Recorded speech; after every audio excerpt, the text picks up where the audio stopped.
எல்லாருக்கும் சோத்திரம். இந்த யூடியூப் வழியாக பார்க்குற ஒவ்வொருத்தரையும் கர்த்தர் ஆசீர்வதிப்பாராக, சுகபலன் ஆரோக்கியம் தருவாராக. கூப்பிடுகிற யாவருக்கும் அவர் சமீபமாக இருக்கிறார். பிரியமானவர்களே, இன்னி நாளிலே அதை குறித்து தான் நம்ம பார்க்க போகிறோம். எப்படி அப்படி என்றால், கடவுளை யார் அறிந்து கொள்வார்கள் என்றால் ஞானவான்கள் அறிந்து கொள்வார்களாம். அதை குறித்து தான் நம்ம பார்க்க போகிறோம். ஆமென். எவன் ஞானமுள்ளவனோ அவன் இவைகளை கவனிக்க கடவான். இவைகளை கவனித்து கொள்ளுங்கள். இவைகளை அண்டர்லைன் பண்ணி, இவைகளை கவனிக்க கடவான். ஞானவான்கள் கர்த்தருடைய கிருபைகளை உணர்ந்து கொள்வார்கள். ஞானவான்கள் கர்த்தருடைய கிருபைகளை உணர்ந்து கொள்வார். நல்லா கவனிக்கணும். எவன் ஞானமுள்ளவனோ அவன் இவைகளை கவனிக்க கடவான். இவைகளை நமக்கு செய்கிறாரு பாருங்க. 107:43 பார்க்கிறோம் சங்கீதம். இவைகளை நமக்கு செய்த, அதாவது ஒரு மனுஷன் உதவி செய்ய முடியாதது, பணத்தால் செய்ய முடியாதது, நமக்கு ரொம்ப பக்கத்தில் வீட்டில் இருக்கிறவங்க செய்ய முடியாதது, ஏன் பக்கத்தில் படுத்துட்ருக்கிற கணவரோ இல்லை பிள்ளைகளோ செய்ய முடியாததை அவர் செய்கிறார். பார்த்தீங்களா? அதை நீங்கள் கவனிக்கிறீங்க பார்த்தீங்களா? அவர்கள் தான் ஞானவான்கள். நான் ஒரு உதாரணத்துக்கு சொல்கிறேனே. இப்போ நானும் என் பிள்ளையை தூங்கிட்டு இருக்கும் பொழுது எனக்கு ஒரு பயங்கரமான ஒரு மயக்கம். 2023 தெரியல, 23 தான் நினைக்கிறேன். அப்போது பயங்கரமான ஒரு மயக்கம். ஆண்டவரே, நான் சொன்னேன், அப்பா எனக்கு ஒரு சுகம் தந்துடுவீங்களாப்பான்னு கேட்டேன். ஏன்னா அது அப்படி ஒரு மயக்கம். ஆண்டவரே, நான் நல்லா படுத்திருந்தேன், எழுந்து உட்காந்த உடனே அப்படி ஒரு மயக்கம்.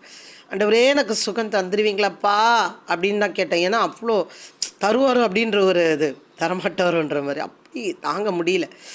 அப்போ உடனே எனக்கு அந்த மயக்கம் என்னை விட்டு நீங்கி நான் அப்படியே உட்காந்துருக்கேன், அப்படியே சாஞ்சிட்டேன். பிரியமானவர்களே, ஆனால் கொஞ்சம் நேரம் நிதானம் இல்லை. என் பிள்ளை பயந்து விட்டான். அப்போ என் பிள்ளையால் அந்த மயக்கத்தை சரிப்படுத்தவோ இல்லை அது என்னன்னு உணரோ ஆனாலும் முடியுமா? நான் ஆண்டவரை நோக்கி கூப்பிட்டேன். பிரியமானவர்களே, நான் அது உணர்ந்தேன். நான் அப்படியே சந்தோஷமாக அப்படியே சாயும் பொழுது நான் கவனிக்கிறேன், இது இந்த நாள் கடைசி நாளோ, நான் நடந்ததை நான் அப்படியே சொல்கிறேன், இந்த நாள் இது கடைசி நாளோ அப்படின்ட்டு நான் உணர்ந்து சந்தோஷமாக அப்படியே என் தலை சாய்கிறத நான் பார்த்தேன். பெட்லேயே நடக்குது. அப்போ பாருங்கள், யாருமே உதவி செய்ய முடியாத காரியங்கள் இவைகளை கவனிக்க கடவான். பின்பு நான் ஒரு டைம் எவ்வளோ விஷயங்கள் நடந்திருக்கு, எவ்வளோ விஷயங்கள். இவைகளை கவனிக்க கடவான். ஞானமுள்ளவன் கர்த்தருடைய கிருபைகளை உணர்ந்து கொள்வான்.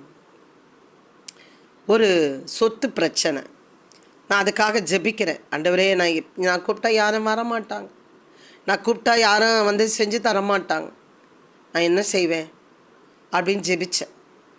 பிரியமானவர்களே, சபையில் ஜெபிச்சுட்டு நான் வெளியே வந்தேன். நாளையில் நான் உங்களுக்கு சொல்கிறேன், உங்களுக்கு வர வேண்டிய சொத்துக்களோ, உங்களுக்கு வர வேண்டிய பாகங்களோ, பணங்களோ, கடன்களோ எதுவாக இருந்தாலும் கர்த்தரிடத்தில் கேளுங்கள். அவர் அழகாக வாங்கி கொடுப்பார். புடிங்கில்ல, வாங்கி கொடுப்பார். பாருங்கள், நான் ஜெபிச்சுட்டு வெளியே வரேன், சபையிலேருந்து வெளியே வரேன். உடனே ஒரு ஃபோன் வருது. 2013 நடந்ததை சொல்லுகிறேன். ஃபோன் வருது. எம்மா கிளம்பி வா அப்படின்னு சொன்னாங்க எங்கள் மாமியார். கிளம்பி வா, எல்லாரும் யாரெல்லாம் வரமாட்டாங்கன்னு நான் நினச்சேனோ அவங்கெல்லாம் வந்து அவங்களே கல் போட்டு, அவங்களே பங்கிட்டு கொடுத்து, அவங்களே கையெழுத்து போட்டு, அவங்களே எனக்கு எல்லாமே செய்து கொடுத்தாங்க. பிரியமானவர்களே, எதுக்கு நான் சொல்ல வரேன்னா, யாருக்குள்ளேயும் சண்டை வேண்டாம்ல. அவர் படைத்தவர், உங்களுக்கு என்ன கொடுக்கணும், என்ன எது தேவைன்றது அவர் அறிந்திருக்கிறார். பிரியமானவர்களே, இவைகளை கவனிக்க கடவான். அவர் பாருங்கள், அழகாக அத்தனை பேரும் வந்து லீவ் நாள் எல்லாம் கையெழுத்து போட்டு அது வந்து ரிஜிஸ்டர் பண்ணும்படியான கிருபை செய்தார். பொங்கல் நாள் நிறைய செய்திருக்கிறார். சொல்லணும்னா இந்த நாள் 10. பிரியமானவர்களே, அவர் இவைகளை கவனிக்க கடவான். யாரே ஞானமுள்ளவன். நான் படிப்பு தேவையில்லை, கர்த்தரை அறிகிறதுக்கு படிப்பு தேவையில்லை, அறிவு தேவையில்லை, கலர் தேவையில்லை, ஹைட்டு வெயிட்டு தேவையில்லை, பணக்காரன் ஏழையாக இருக்கிற தேவையில்லை. அவர்தான் கடவுள் என்று தான் உணர்கிறவனே ஞானவான். எவன் ஞானமுள்ளவனோ அவன் இவளுக்கு கவனிக்க கடவான். ஞானவான்கள் கர்த்தருடைய கிருபைகளை உணர்ந்து கொள்ளுவான். பாருங்கள், இன்னும் நம்ம கவனிக்க போகிறோம். பின்பு கவனிக்கும் பொழுது பாருங்கள், தங்கள் ஆபத்திலே கர்த்தரை நோக்கி கூப்பிடுகிறார்கள், அவர்கள் இக்கட்டுகளுக்கு அவர்களை நீக்கலாக்கி ரட்சிக்கிறார். இன்றைக்கு நான் உயிரோடு இருக்கிறேன்னா அவரை நோக்கி கூப்பிட்டேன். அம்மா அப்பா அப்படின்னு கூப்பிட்டா வந்துடுமா? சுகம் கிடைச்சிருமா? இப்படியே அம்மா அம்மான்னு உயிராக இருக்கிற பிள்ளையை கூப்பிட்டா சுகம் கிடைச்சிருமா? பிரியமானவர்களே, யாரை கூப்பிட வேண்டுமோ அவர்களை கூப்பிட வேண்டும். யாரை கூப்பிட வேண்டுமோ அவர்களை கூப்பிட வேண்டும். அவரை கூப்பிட வேண்டும். இதற்கு என்ன வேண்டாம்? அறிவு, பெரிய படிப்பு தேவையில்லை, அறிவு தேவையில்லை, ஞானம் வேண்டும். அவர் தான் செய்ய முடியுன்றது உணர்ந்தாலே அவர்கள் எப்படி இருப்பாங்களா? யாரை கூப்பிடுவாங்களாம்? கர்த்தரை கூப்பிடுவாங்க. தங்கள் ஆபத்திலே கர்த்தரை நோக்கி கூப்பிடுகிறார்கள். அவர்கள் இக்கட்டுகளுக்கு அவர்களை நீக்கலாக்கி ரட்சிக்கிறார். பாருங்கள், எனக்கு ஒரு சொப்பனத்தில் ஆண்டவர் என் பிள்ளைகளுக்கு ஒரு பெரிய ஆபத்து, கதறேன், நிறைய காரியங்கள் வெளிப்படுத்துவார் என் பிள்ளைகளை குறித்து. நான் ஃபோன் பண்ணி கேட்ட பிறகு சொல்லுவாங்க ஆமான்னு. பிரியமானவர்களே, கர்த்தரோடு நாம் இருப்போமானால், கர்த்தரோடு இருக்கிறதுக்கு படிப்பு, திறமை, அறிவு எதுவுமே தேவையில்லை. பிரியமானவர்களே, இதெல்லாம் 107 சங்கீதத்தில் தான் பார்க்கிறோம். அவர் இன்னார் என்று அறிந்தாலே நாம் ஜெயிக்கிறவர்களாக இருப்போம். அப்போ நான் ரொம்ப அந்த கனவுலையும் கதறேன், அழுகுறேன். அப்போது அதுலேருந்து நான் என்ன பண்ணுறேன், உடனே பிள்ளைகள் ஜீவிக்கிறதாக ஆண்டவர் உடனே அதுலேயே நான் பார்க்குறேன். அப்போ ஆண்டவருக்கு நன்றி சொல்லி, ஆண்டவரே என் பிள்ளைகளை காப்பாற்ற. கொஞ்ச நாளில் என் பிள்ளை வண்டி ஓட்டிகிட்டு போகும்போது ஒரு பெரிய நாய் வந்து அந்த சக்கரத்தில் மோதி பிள்ளை அப்படியே இருந்து உருண்டு கீழே விழுந்து லெஃப்டில் அடிபட்டு வந்தான். நாய் ஸ்பாட்லே காலி. அப்போது நமக்கு ஏதோ ஒரு ஆபத்து வருகிறதை நம்ம உணர்ந்து அவரை நோக்கி கூப்பிடும் பொழுது அந்த ஆபத்துலேருந்து கர்த்தர் காப்பாற்றுகிறார். பிள்ளைக்கு ஜீவனை தந்து நாளிலே பிள்ளை படிக்கிறான். பிரியமானவர்களை, நான் எதுக்கு சொல்ல வருகிறேன்னு சொன்னால், அவரோடு இருப்போமானால் நமக்கு வர ஆபத்துக்களை அவர் உணர தெரிவித்து அவரை நோக்கி கூப்பிடும்படியாக வைப்பார். பிரியமானவர்களை, அதுலேருந்து இக்கட்டிலேருந்து அவரை நம்மளை காப்பாற்ற வல்லவராக இருக்கிறார். அவர்கள் நீக்கலாக்கி ரட்சிக்கிறார், ஜீவனை கொடுத்தார். பிரியமானவர்களே, அவனை காக்கப்பட்டான். இது மாதிரி எத்தனையோ காரியங்கள் சொல்லலாம். அப்போது நாம கூட ஏதோ ஒரு ஆபத்துக்கள், நாச மோசங்களை நம்ம அகப்பட்டு கொள்கிறோம். ஒரு மனுஷங்கிட்ட கூட சில பேர் அகப்பட்டு வெளியே வர முடியாமல் இருக்கிறீங்களா? ஒரு மனுஷங்கிட்ட அகப்பட்டு கொண்டிருக்கிறாங்க எவ்வளோ பேர். ஒரு ஆள் கையில், ஒரு லேடி கையில், ஒரு குடும்பத்து கரத்தில் அகப்பட்டு கொண்டு அடிமைகளாக வைக்கப்பட்டு, சொந்த குடும்பத்தினாலேயே அகப்பட்டு, சொந்த குடும்பத்தினாலே அடிமையாக்கப்பட்டு இருக்கிற இக்கட்டுகளுக்கு நீக்கலாக்கி ரட்சிக்கிறவர் ஒருத்தர் இருக்கிறார். பிரியமானவர்களே, அதுவும் ஒரு ஆபத்து தான். அடிமைப்படுத்தி வைத்திருக்கிற ஆவிகள், அதுலேருந்து நீக்கலாக வேண்டுமா? உங்களால் அவர்களை ஜெயிக்க முடியாது. பிரியமானவர்களே, அவரை கூப்பிடுங்கள். அவர் இக்கட்டுகளிலிருந்து விலக்கி உங்களை ரட்சிக்கிறவராக இருக்கிறார். ரட்சிப்புனா பாவத்திலேருந்து ரட்சிப்பு, நம்ம ஆபத்துலேருந்து ரட்சிப்பு, சாபத்திலேருந்து ரட்சிப்பு, வியாதியிலேருந்து ரட்சிப்பு. பிரியமானவர்களே, அவரை உணர்ந்து கொள்ளுங்கள். என்னார் என்று உணர்ந்து கொள்ளுங்கள். அவர் மனிதனால், பணத்தினால், ஒரு தாய் தகப்பனால், பிள்ளைகளால் செய்ய முடியாதது அவர் செய்ய வல்லவராக இருக்கிறார். பிரியமானவர்களே, பாருங்கள், அவர் தமது வசனத்தை அனுப்பி அவர்களை குணமாக்கி அவர்களை அழிவுக்கு தப்பி வைக்கிறாராம். அது எப்படி ஒரு வசனம் போய் குணமாக்குமா அப்படின்னு பார்த்தீங்கன்னா, ஒரு தம்பி என்ன பண்ணாராம் பார்த்துக்கோங்க. பல வருடங்கள் வீசிங்க அவருக்கு. அப்போது மன்னித்துக்கொள்ளவும், ஏசாயா 53ஆம் அதிகாரத்தை அவர் வாசித்தார். அதில் ஒரு வசனம் படிக்கிறார். என்ன வசனம்னா, என் தழும்புகளாலே நீங்கள் குணமாகிறீர்கள். அவ்வளோதான். தழும்புகளை நான் குணமாகிறேன்னா இது உண்மையாக இல்லையா நம்ம டெஸ்ட் பண்ணிடலாம்.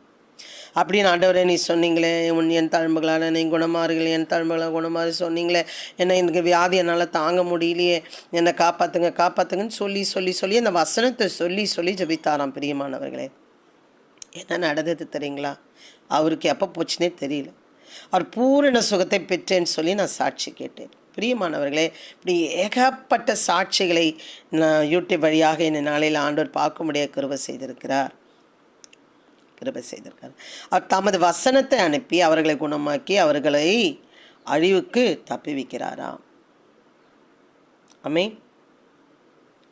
அது மாத்திரம் இல்லை பாருங்க,